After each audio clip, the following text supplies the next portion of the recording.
또 하나 인위적인 부양이라고 볼 수 있는 부분이 국민연금이 아닐까 싶습니다. 이게 우리나라 주식 투자의 비중이 정해져 있잖아요. 네. 이런 것들을 더 확대하자 이런 이야기도 나오고 있는 것 같아요. 어떤 이야기입니까?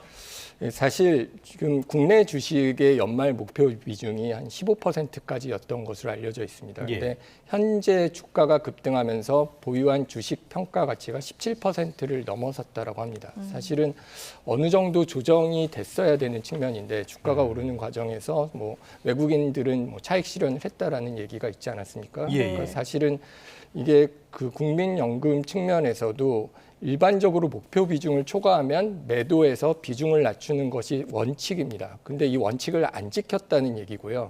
이 원칙을 안 지켰기 때문에 그 원칙을 다시 만들겠다. 이걸 17%로 늘리겠다는 예. 얘기인데 어떤 측면에서는 그 전략적 배분이라고 보죠. 우리가 시장 상황이 바뀌었고 장기 전망이 바뀌었으니까 목표 비중 자체를 상향하는 거다라는 네. 측면에서 주장이 가능은 합니다만은 저희가 이거를 국내 주식을 다른 나라보다도 낮은 15%로 만들었을 때는 이유가 있습니다. 예, 예. 일단은 당연히 뭐 그동안은 국내 주식이 수익률이 낮았고 이거를 글로벌 포트폴리오 이제 다른 특정 시장에 집중하지 않고 다른 시장에도 투자를 하겠다라는 측면이 있는 건데요.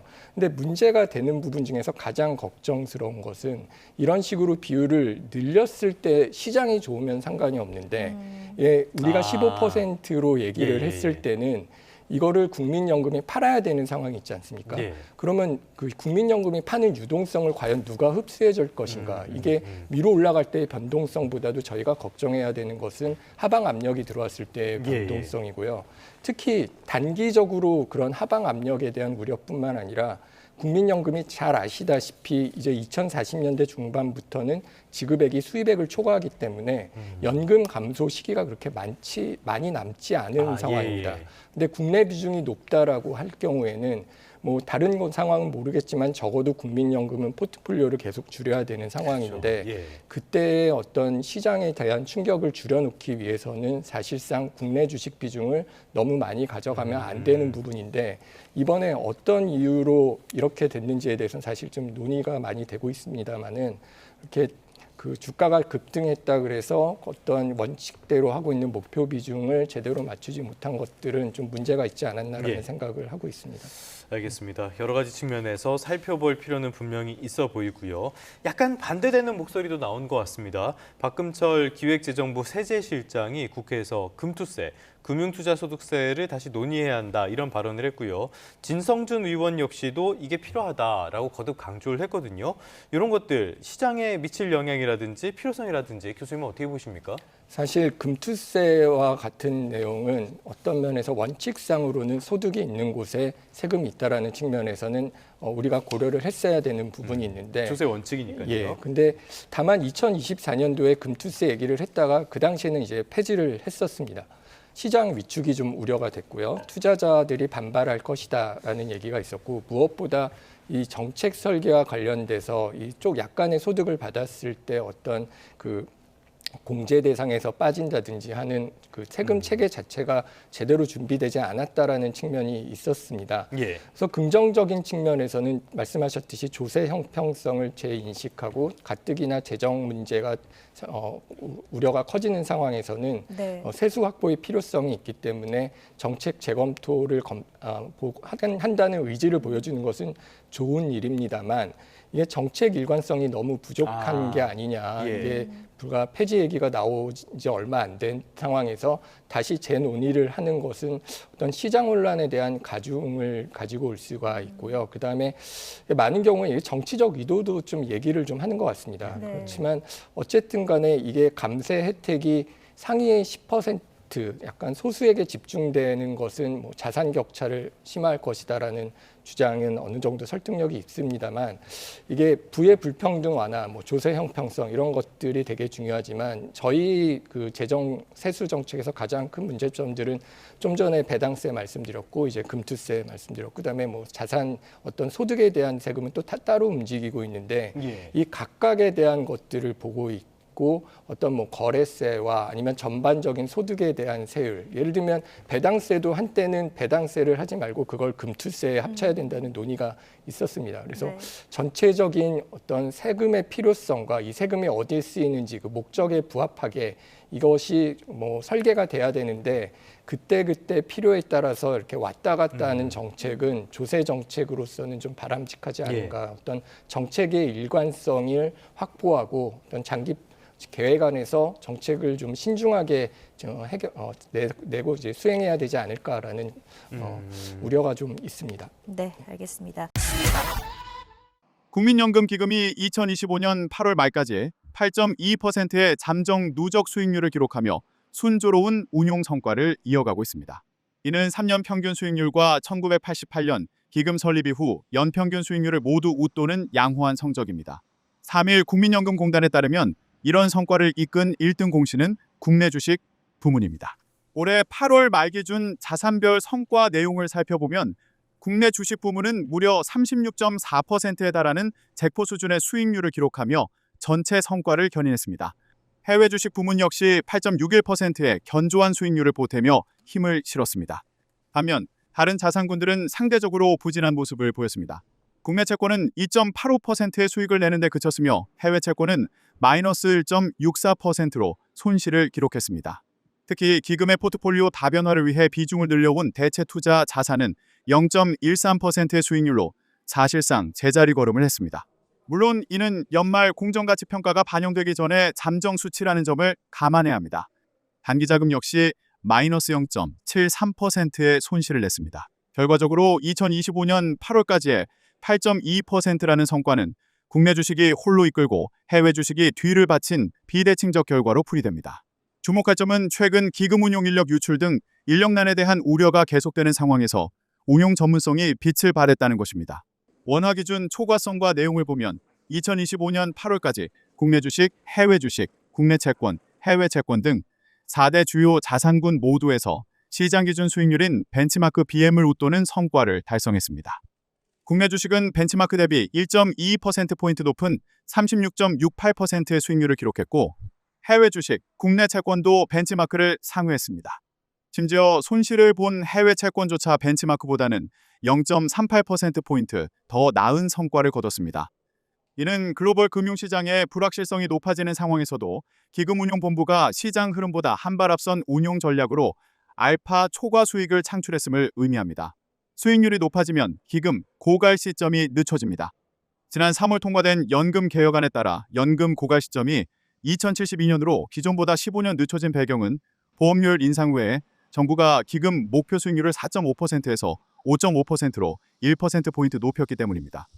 국민연금은 주식 투자 비중이 처음으로 40%를 웃돈 2019년부터 2020-2022년을 제외하고는 모두 두 자릿수 수익률을 기록했습니다. 다만 주식 투자 비중이 높을수록 주식시장이 급락할 경우 손실 가능성도 커질 수 있습니다. 긴축 국면으로 주식시장이 폭락한 2022년엔 마이너스 8.22%로 역대 최악의 수익률을 기록했습니다. 당신의 노후는 안녕하신가요? 2024년 국가통계포털 통계에 따르면 국민 40%가 노후 준비가 되어 있지 않다고 답했습니다. 준비되어 있다고 말한 사람들조차 노후 자금의 77%를 국민연금에 의존하고 있었습니다. 그런데 그 국민연금, 정말 믿을 만할까요? 베이비붐 세대가 본격적으로 고령화되면서 연금을 타가는 사람은 급격히 늘어나는데 가입자 수는 오히려 줄어들고 있습니다.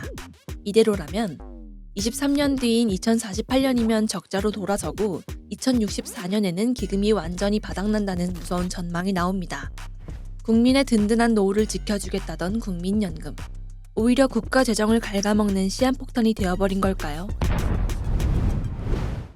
소득이 있는 만 18세 이상, 60세 미만 대한민국 국민은 특별한 경우를 제외하고 모두 국민연금에 가입합니다. 일할 땐 꾸준히 납부하고 노후에 소득이 없을 땐 국가가 지급해주는 제도죠. 취지는 훌륭하지만 현실은 녹록지 않습니다. 첫 번째 문제는 소득 공백입니다. 1952년생 이전은 만 60세부터 국민연금 수령이 가능하지만 그 이후 세대부터는 4년 단위로 수령 나이가 한 살씩 더 많아집니다. 그러니까 1969년생 이후 국민은 만 65세가 되어야만 연금을 받을 수 있는 거죠. 2025년 기준 대한민국 평균 퇴직 나이는 52.9세입니다. 퇴직 후 국민연금을 받기까지 최대 12년이라는 경제적 공백이 생기게 되는 겁니다. 받는 금액도 문제입니다. 예를 들어 월급 300만 원을 받는 95년생 국민이 평생 꼬박꼬박 납부했을 때 받게 될 연금은 월 304만 원. 이를 현재 가치로 환산하면 약 80만 원 정도인데요. 노후 최소 생활비가 월 136만 원인 걸 감안하면 절반 조금 넘는 수준에 불과한 겁니다. 건강보험은 상황이 더 심각합니다. 올해 9월 정부가 발표한 제3차 장기 개정 전망에 따르면 건강보험은 당장 내년부터 적자로 돌아서고 2033년이면 준비금이 완전히 소진됩니다. 왜 이런 일이 벌어질까요? 2024년 12월 대한민국은 공식적으로 65세 이상 인구가 전체의 20%를 넘는 초고령 사회에 진입했습니다. 반면 합계 출산율은 0.75명, OECD 국가 중 최저 수준이죠. 일할 사람은 줄어드는데 연금과 의료 혜택을 받아야 할 고령 인구는 폭발적으로 늘어납니다. 경제 성장은 더딘데 복지 지출은 계속 늘어나니 결국 기금이 고갈될 수밖에 없는 겁니다. 문제는 단순히 연금을 못 받는 데서 끝나지 않습니다. 기금 고갈은 결국 국가 채무 비율 급등으로 이어집니다. 현 제도가 유지된다면 40년 뒤 2065년 국가 채무 비율은 156.3%까지 치솟게 됩니다. 그나마 이건 낙관적인 수준에서 계산한 수치인데요. 비관적 시나리오에서는 무려 173%까지 올라갑니다. 부채 비율이 높아지면 국가 신용 등급이 내려가고 원화 가치가 폭락하며 채권 가격이 급락하게 됩니다. 우리가 감당할 수 없는 수준의 추락이 눈앞에 다가오는 겁니다. 지난 3월, 18년 만에 세 번째 국민연금 개혁안이 국회를 통과했습니다. 보험료율은 기존 9%에서 13%로, 소득 대체율은 41.5%에서 43%로 인상됐습니다. 즉, 더 내고 더 받는 구조입니다. 하지만 2030 세대가 연금을 받을 시기엔 이미 기금이 고갈된 상태일 거라는 전망. 더 내고도 오히려 받을 수 없는, 지금의 기성세대만 웃는 개혁이라는 비판의 목소리가 터져나오고 있습니다. 급격한 인구구조 변화를 반영하지 못한, 세대별 특수성을 고려하지 못한 천편일률적인 제도에서 벗어나 현재의 부담을 미래 세대에게 떠넘기지 않는 과감한 구조개혁이 불가피합니다. 그리고 다시 묻습니다. 우리의 노후는 정말 안녕할까요?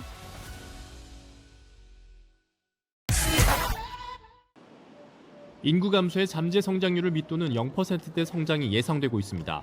쓸 때는 많고 세금은 덜 거치는 상황에서 나랏빚은 늘고 있습니다.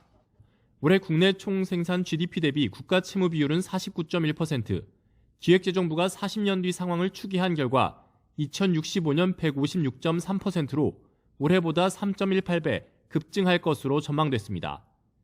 비기축통화국 국가 채무 비율 상한선은 60%로 여겨지는데 앞으로 불과 10년도 안 돼 70% 선을 넘고 가파르게 상승하는 겁니다.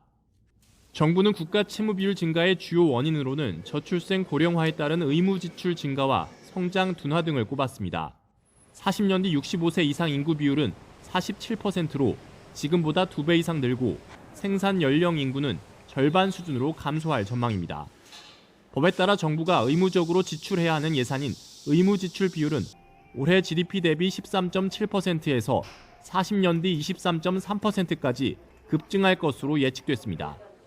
이 같은 추계 결과는 그나마 정부의 인구 대응과 성장 대응 정책을 중립 수준에서 추계한 수치입니다. 비관적 시나리오에서는 국가 채무 비율이 173%까지 올라갑니다. 기재부는 주요 공적 연금과 보험도 40년 안에 순차적으로 고갈될 것으로 전망했습니다. 특히 국민연금은 23년 뒤인 2048년 적자로 돌아서 2064년 기금이 소진될 것으로 예상했습니다. 건강보험의 경우 내년 적자 전환에 2033년 준비금 소진이 예상됩니다. 이번 추계는 국가재정법에 따라 5년마다 발표하는 것으로 과감한 구조 개혁 없이는 국가 시스템의 지속이 불가능하다는 점을 보여주고 있습니다. YTN 최두입니다.